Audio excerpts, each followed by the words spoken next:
प्राकट्य के रूप में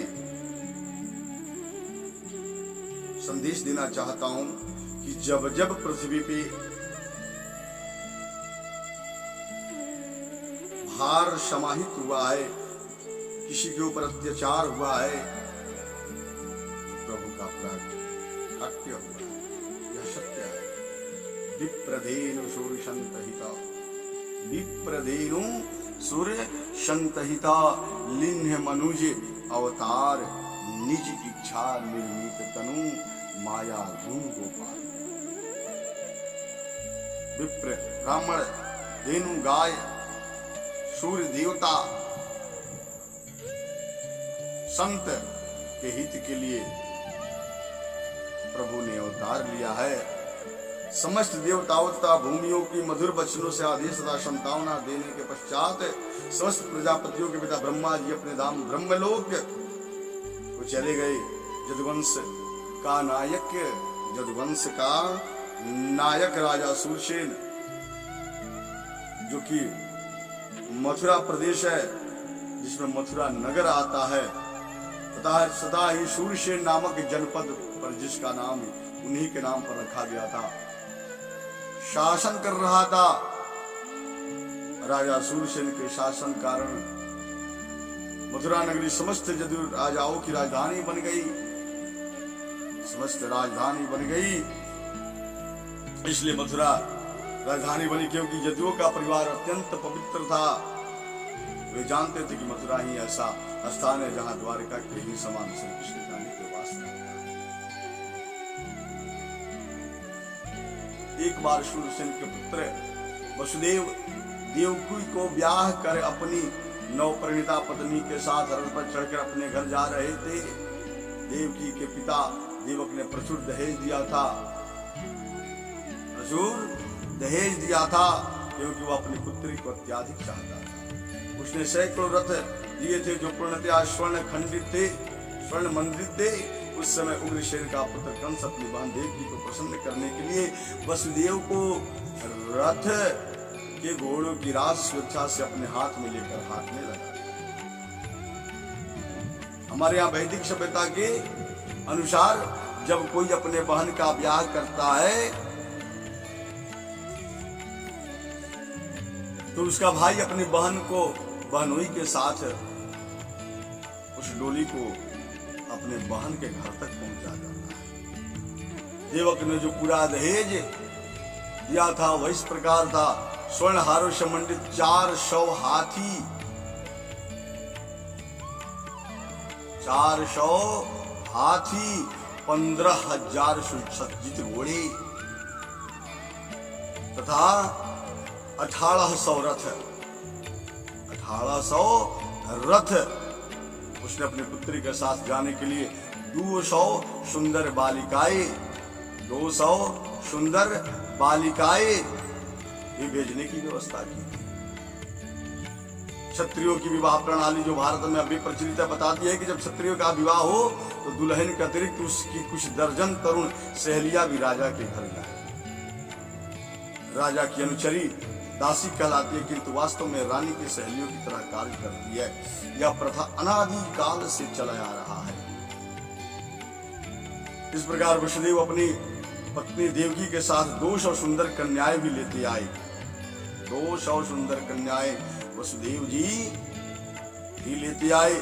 जब दुल्हा तथा दुल्हन रथ में जा रहे तो इसी शुभ मुहूर्त की जानकारी देने के लिए अनेक प्रकार के बाजे बज रहे थे। शंख, बिगुल, ढोल तथा मृदंग एक साथ मिलकर मधुर संगीत समूह वादन हो रहा था। शोभा यात्रा अत्यंत मनोहर ढंग से निकल रही थी। कंस रथ को हाँक रहा। जय श्री कृष्ण। तभी आकाश से अचानक एक आश्चर्यजनक ध्वनि गुंजी, जिसने विशेष रूप से कंस को उद्घोषित किया कि हे कंस, तुम कितने मूर्ख हो, हे कंस तुम कितने मूर्ख हो।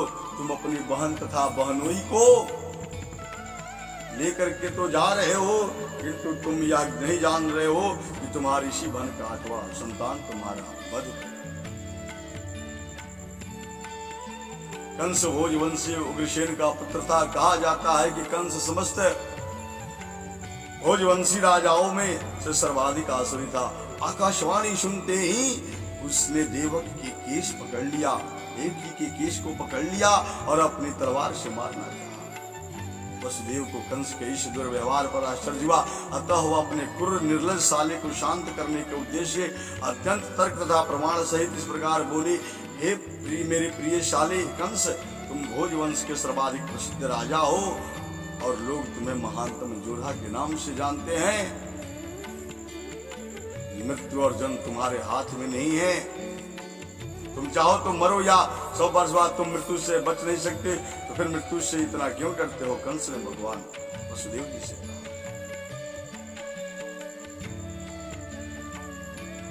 मन जो होता है ना, बड़ा चंचल होता है, यह कुछ भी स्वीकार नहीं करता है।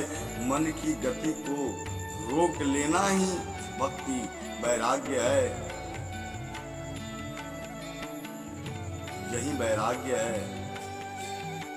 आज कंस जो है अपने हाथ में तलवार लेकर के और वसुदेव देवकी को मारना चाहता। बहुत तरह से वसुदेव जी ने कंस से प्रार्थना किया कि वह अपनी नवविवाहिता बहन से द्वेष न करे। किसी को दूसरे से द्वेष करना नहीं चाहिए, क्योंकि द्वेष ही इस लोक में तथा परलोक में यमराज का आवाहन करता है। जब वसुदेव कंस को शांत करने में असफल रहे तो असमंजस में पड़ गई कि मैं क्या करूं। बहुत प्रकार से वसुदेव ने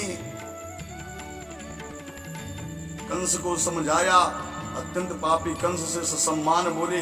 कभी कभी ऐसा होता है कि वसुदेव जैसे पुरुष को कंस जैसे परम पापी व्यक्ति की चाटुकारिता करनी पड़ती है। कूटनीतिक व्यापार ऐसे ही चलता है। यद्यपि वसुदेव अत्याधिक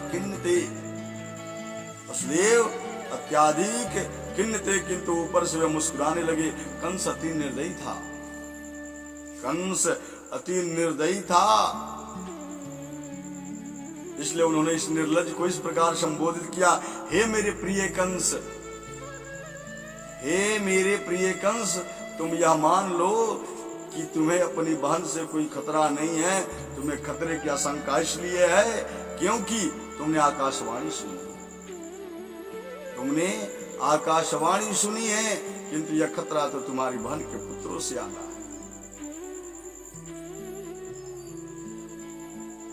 वसुदेव को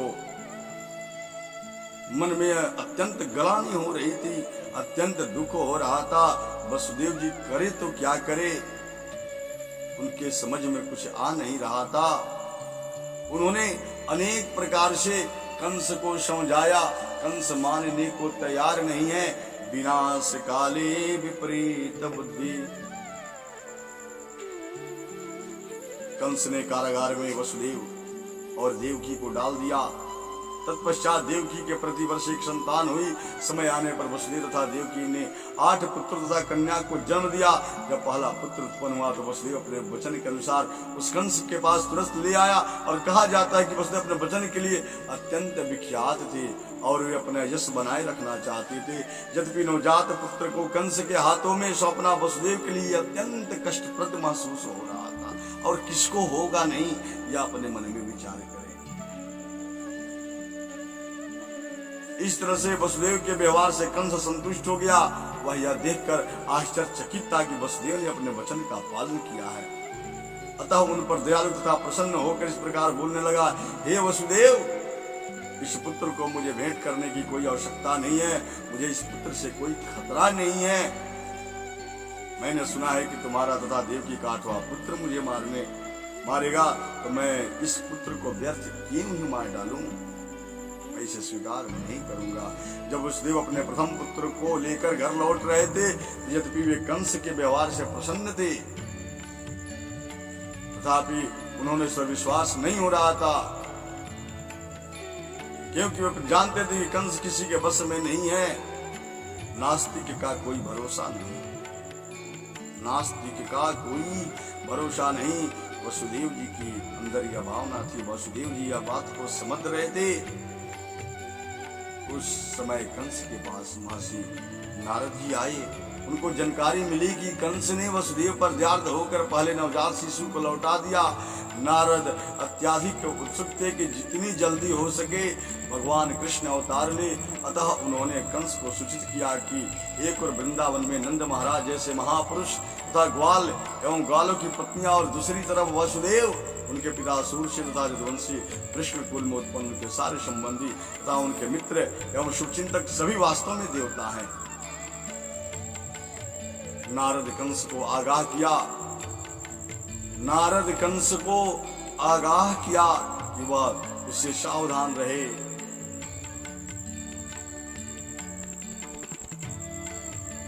इस प्रकार नारद की कृपा से कंस अपने पूर्व जन्म से अवगत हुआ।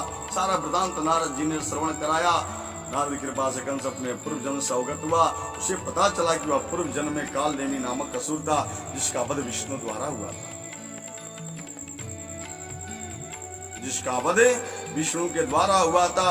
उसने भोज परिवार में जन्म लेकर यह निश्चय किया कि वह यदुवंश का घोर शत्रु बनेगा, क्योंकि कृष्ण उसी परिवार में जन्म लेने जा रहे थे। अतः कंस